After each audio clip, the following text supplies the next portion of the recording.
ये आपको बताएं कि लाहौर हाई कोर्ट ने प्रैक्टिस एंड प्रोसीजर ऑर्डिनेंस के खिलाफ दरखास्त के काबिल समाअत होने से मुतालिक फैसला महफूज कर लिया है। विफाकी हुकूमत के वकील ने दरखास्त के दायरा इख्तियार पर एतराज किया, मौक़िफ़ अपनाया कि ये दरखास्त इस्लामाबाद के दायरा इख्तियार में आने वाली अदालत में दायर हो सकती है। दरखास्त पर समाअत करने का लाहौर हाई कोर्ट का दायरा इख्तियार नहीं बनता। अदालत ने इब्तिदाई समाअत के बाद दरखास्त पर फैसला महफूज कर लिया। आपको बताने लाहौर हाई कोर्ट ने प्रैक्टिस एंड प्रोसीजर ऑर्डिनेंस के खिलाफ दरखास्त के काबिल समाअत होने से मुतालिक फैसला महफूज कर लिया है।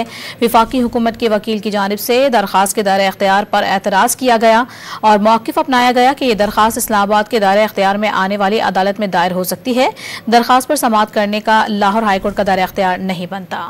आपको बताने लाहौर हाई कोर्ट ने प्रैक्टिस एंड प्रोसीजर ऑर्डिनेंस के खिलाफ दरखास्त के काबिल समाअत होने से मुतालिक फैसला महफूज कर लिया है। विफाकी हुकूमत के वकील की जानिब से दरखास्त के दायरे इख्तियार पर एतराज़ किया गया और मौक़िफ़ अपनाया गया कि यह दरखास्त इस्लामाबाद के दायरे इख्तियार में आने वाली अदालत में दायर हो सकती है। दरखास्त पर समाअत करने का लाहौर हाई कोर्ट का दायरा इख्तियार नहीं बनता।